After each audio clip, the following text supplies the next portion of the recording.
बसंत अपनी नवविवाहिता पत्नी राजकुमारी चंद्रा को लेकर सौदागर के जहाज पर आ जाता है। उनके पहुंचते ही सौदागर अपने जहाज को राज्य की तरफ रवाना कर देता है। सौदागर के मन में अब भी वही बात घूम रही थी कि वो क्यों बसंत को अपने साथ स्वयंवर में लेके गया। राजकुमारी चंद्रा ने उसे माला क्यों पहनाई? क्या मैं बदसूरत हूँ जो राजकुमारी ने मुझे माला नहीं पहनाई? मेरे पास इतना धन है, इतना बड़ा साहूकार हूँ, फिर भी उसने मुझे पसंद न करके मेरे नौकर को माला पहना दी। इससे बड़ी बेइज्जती मेरे लिए और क्या होगी? मैं अपनी बेइज्जती का बदला तो लेकर रहूंगा। उधर जहाज के एक कमरे में नवविवाहिता राजकुमारी चंद्रा अपने पति बसंत से कहती है, स्वामी, हम दोनों विवाह के पवित्र बंधन में बंध चुके हैं। मैं अब आपकी अर्धांगिनी बन चुकी हूँ। हम दोनों एक दूसरे के जीवन साथी हैं। राजकुमारी चंद्रा की बात सुन बसंत कहता है, आप बिल्कुल ठीक कह रही हो चंद्रा। राजकुमारी बोली, हे स्वामी, आप तो मेरे बारे में सब जानते हो, लेकिन मुझे तो आपके बारे में कुछ भी नहीं पता। आपके चेहरे पर इस गहरी उदासी का क्या कारण है? आपका नाम क्या है? आप कहाँ के रहने वाले हो? और स्वामी, आप इस सौदागर के पास कैसे आए? राजकुमारी चंद्रा ने एक साथ ढेरों सवाल बसंत के सामने दाग दिए। उसकी बात सुन बसंत बोला, हे राजकुमारी, मेरी कहानी बहुत ही दुख भरी है।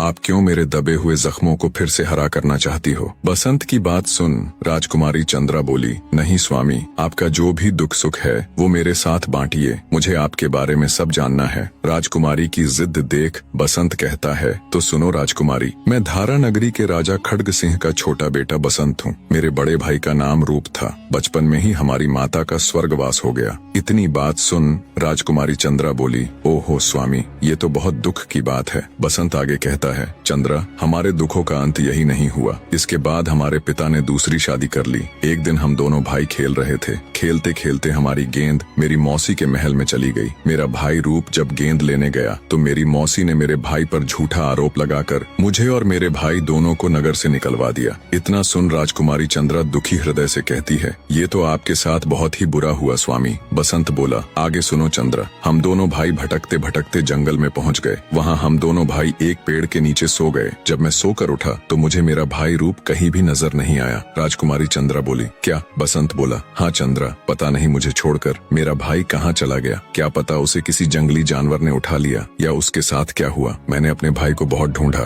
पर वो मुझे कहीं नहीं मिला। भटकते भटकते सौदागर से मेरी मुलाकात हो गई। मैं इनके पास नौकरी करने लगा और नौकरी करते करते किस्मत से मुझे तुम मिल गई। इतना कह बसंत अत्यंत दुखी और भरे हृदय से कहता है, लेकिन चंद्रा, तुम तो मुझे मिल गई पर मेरा भाई रूप मुझे कहीं नहीं मिला। बसंत की पूरी कहानी जान राजकुमारी चंद्रा की भी अश्रुधारा बह निकली। वो भरे हृदय से अपने पति बसंत का हाथ पकड़कर कहती है, चिंता मत करो स्वामी, आपका भाई जहाँ कहीं भी होगा वो बिल्कुल ठीक ठाक होगा और वो आपको जरूर मिलेगा। उस ऊपर वाले पर भरोसा रखो। धूर्त सौदागर किसी भी कीमत पर नव विवाहिता चंद्रा को पाना चाहता था। बहुत सोचने के बाद सौदागर फैसला करता है कि बसंत को बुलाकर समुद्र में धक्का दे देता हूँ। बसंत के मरने के बाद चंद्रा मेरी हो जाएगी, फिर वो बचकर कहाँ जाएगी? सांप भी मर जाएगा और लाठी भी नहीं टूटेगी। अपने इन घटिया इरादों के साथ वो बसंत को बहाने से बुला लेता है और उसे जहाज से धक्का दे देता है। बसंत को चलते जहाज से धक्का देने के बाद सौदागर अपना सा मुंह लेकर राजकुमारी चंद्रा के पास जाता है और कहता है, हे राजकुमारी, अनर्थ हो गया। चंद्रा घबरा कर कहती है, क्या हुआ सेठ जी?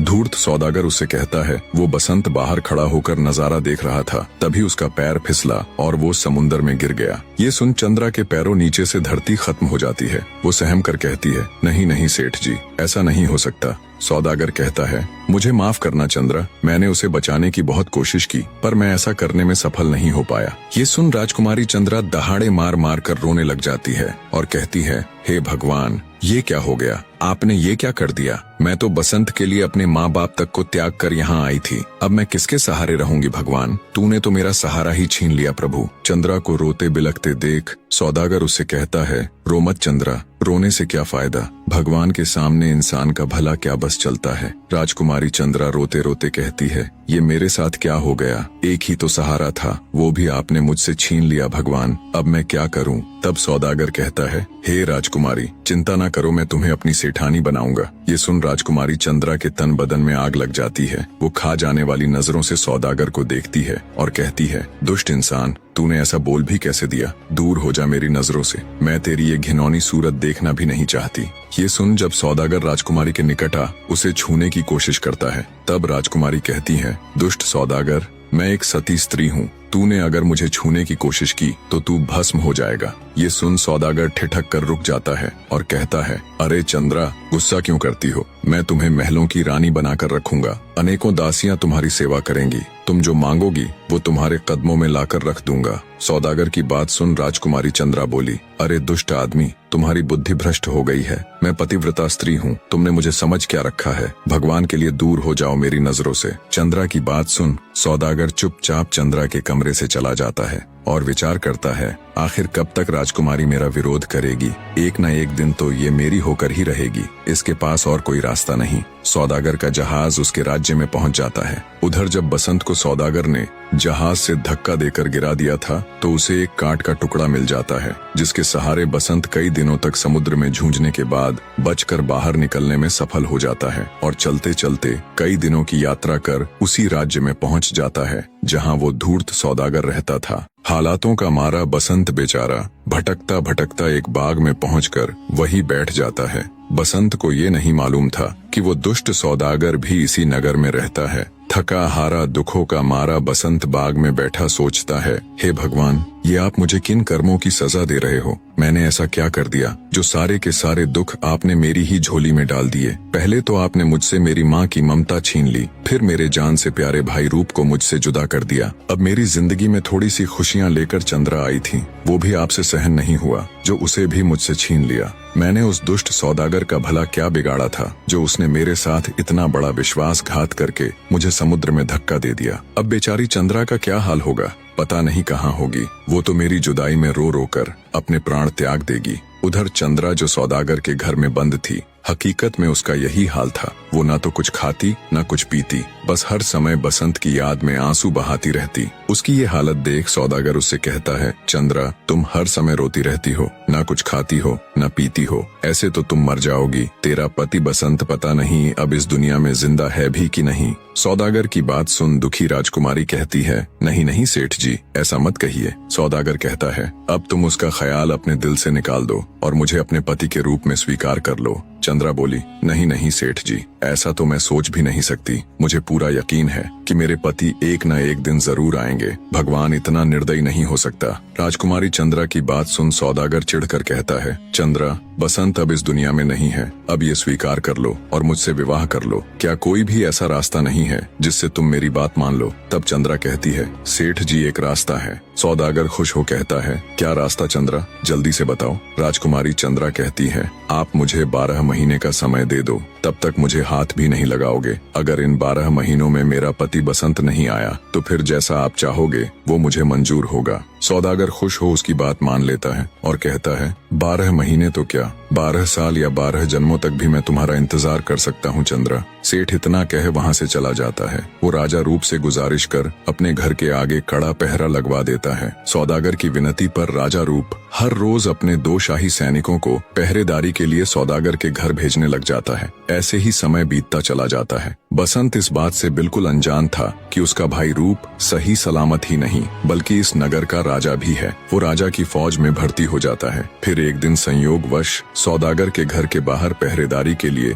जिन 2 सैनिकों की ड्यूटी थी उनमें एक सैनिक बसंत भी होता है। रात में दोनों सैनिक सौदागर के घर के बाहर पहुंचकर पहरा देने लग जाते हैं। तब दूसरा सैनिक बसंत से कहता है, मित्र, अगर बुरा ना मानो तो तुमसे एक बात पूछूं? बसंत बोला, हाँ भाई पूछो, क्या पूछना चाहते हो? सैनिक बोला, भाई, जब से तुम राजा की फौज में भर्ती हुए हो मैं तब से तुम्हें देख रहा हूँ। इतने दिन हो गए पर मैंने तुम्हें कभी भी हंसते मुस्कुराते नहीं देखा। जब भी तुम्हें देखा तुम हर समय उदास और अपने आप में ही खोए हुए दिखाई दिए। तुम्हें ऐसा क्या दुख है मित्र जो हर समय तुम ऐसे रहते हो? साथी सिपाही की बात सुन बसंत बोला, भाई मैं तुम्हें क्या क्या दुख बताऊं? कोई एक हो तो बताऊं। मैं तो जब से छोटा सा था बस तभी से दुखों ने मेरा दामन थाम लिया था और ज्यों-ज्यों वक्त बीतता गया त्यों-त्यों वो कम होने की बजाय बढ़ते ही चले गए। बसंत की बात सुन उसका साथी सिपाही बोला, भाई हमारे पास पूरी रात है, तुम शुरू से लेकर आखिर तक अपनी कहानी मुझे बताओ। कहते हैं दुखों को जितना बांटो उतना कम होते हैं। बसंत बोला,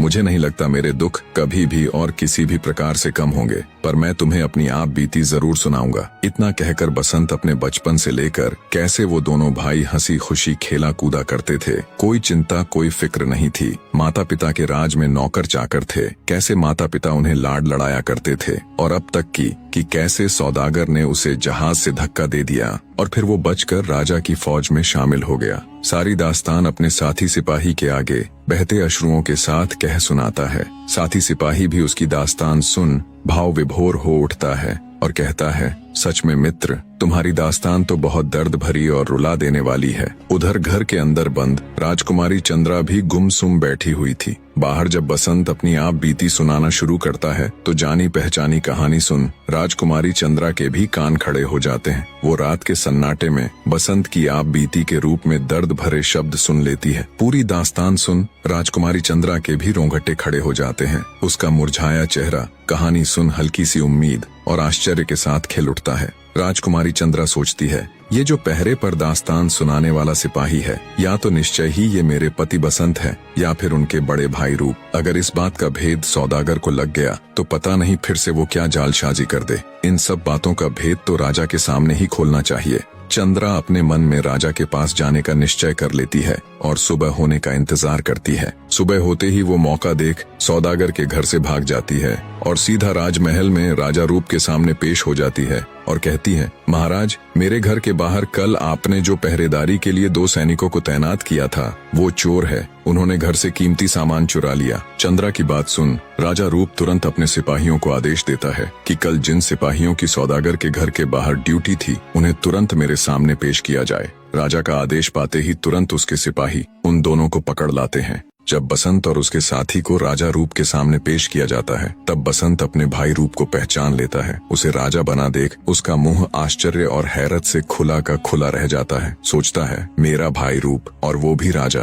नहीं नहीं, ये नहीं हो सकता, जरूर मुझे धोखा हुआ है। ये सोचकर वो चुप ही रहता है। पर राजा रूप बसंत की ओर ज्यादा ध्यान न देकर चंद्रा से कहता है, बताओ लड़की, मेरे इन सैनिकों ने तुम्हारे घर से क्या चोरी किया है? चंद्रा कहती है, हे महाराज, मुझे क्षमा करना, मैंने इन पर चोरी का झूठा इल्जाम लगाया है। चंद्रा की बात सुन राजा भड़क उठता है और कहता है, ये तुम क्या कह रही हो लड़की? चंद्रा बोली, हाँ महाराज, मैं सच कह रही हूँ, इन्होंने कोई चोरी नहीं की। पर महाराज, मेरी आपसे एक गुजारिश है, मैं इनसे वो कहानी सुनना चाहती हूँ जो ये रात के पहरे पर आपस में कह सुन रहे थे। ये किसी के जीवन और मृत्यु का सवाल है महाराज। राजा रूप चंद्रा की बात मान अपने सैनिकों को आदेश देते हैं, तुम में से जिसने भी रात को कहानी कही है वो फिर से उसी कहानी को यहाँ दरबार में सुनाए। राजा का आदेश पाते ही बसंत जो आ गया महाराज कह एक बार फिर से अपनी दास्तान सुनानी शुरू कर देता है। ज्यों-ज्यों वो कहानी में आगे बढ़ता जाता है त्यों-त्यों राजा रूप के भी कान खड़े होते जाते हैं। वो सोचता है कि ये तो हम दोनों भाइयों की आप बीती है, और जब गौर से सिपाही को देखता है तो अपने छोटे भाई बसंत को पहचान लेता है।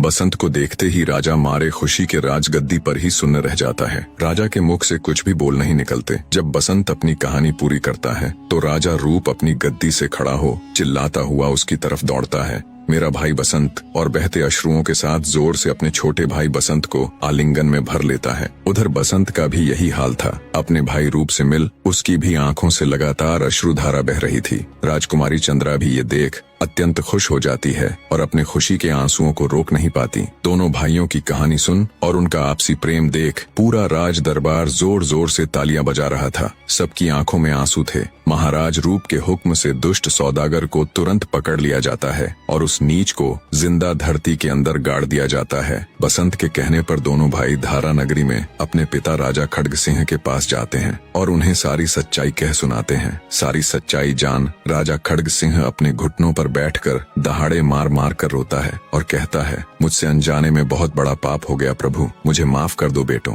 तुम्हारी माँ की बात मान लेता तो मैं इतने बड़े पाप का भागीदार नहीं बनता। वो तुरंत अपने सैनिकों को आदेश देकर उस कुल्लठा रानी का मुंह काला कर उसे गधे पर बिठाकर पूरे राज्य में घुमवाता है और अंततः उसे राज्य महल से बाहर निकाल देता है। रानी को सजा देने के बाद राजा खड्ग सिंह अपना सारा राजपाट अपने दोनों बेटों के हवाले कर पश्चाताप करने के लिए जंगलों में चला जाता है। रूप अपने भाई बसंत को खुशी खुशी धारा नगरी की गद्दी पर बिठा उसका राज्य तिलक कर अपने राज्य लौट जाता है। राजा बसंत हाथ जोड़कर इन सब के लिए भगवान का शुक्रिया अदा करता है और खुशी खुशी राजकुमारी चंद्रा के साथ एक सुंदर जीवन व्यतीत करता है। कहानी का निष्कर्ष बताने से पहले मैं आप सबका एक बार फिर से कहानी में अंत तक बने रहने के लिए तहे दिल से धन्यवाद करता हूं। निष्कर्ष, ये सिर्फ एक कहानी नहीं थी, यह प्रेम, त्याग, न्याय और नियति के संघर्ष की एक अद्भुत गाथा थी। धारा नगरी में जन्मे दो राजकुमार, एक निर्दोष मगर निष्कासित, दूसरा अनजाने में एक राजगद्दी का उत्तराधिकारी। मां की ममता छिनी, पिता की आंखों पर भ्रम का पर्दा पड़ा और एक सौतेली रानी के छल ने एक परिवार को बिखेर दिया। लेकिन नियति को कोई रोक नहीं सकता। जो बिछड़े थे वो फिर मिले, जिसने धोखा दिया उसे अपने कर्मों की सजा मिली, और जिसने सच्चे प्रेम, निष्ठा और संघर्ष का रास्ता अपनाया उसने अंततः अपना अधिकार प्राप्त किया। इस कहानी ने हमें सिखाया, सच्चाई और न्याय की जीत हमेशा होती है, धोखे और छल का अंत निश्चित है। भाइयों का प्रेम अटूट होता है, वक्त चाहे कितना भी कठिन क्यों ना हो। हौसले और ईमानदारी से इंसान अपनी तकदीर बदल सकता है। और इस तरह एक गहरी साजिश से निकला एक युग प्रेम और न्याय की गूंज के साथ समाप्त हुआ। अगर आपको ये कहानी पसंद आई तो इसे अपने दोस्तों के साथ जरूर शेयर करें, क्योंकि कहानियां सिर्फ सुनी नहीं जाती बल्कि महसूस की जाती हैं। धन्यवाद मेरे लाडले दर्शकों।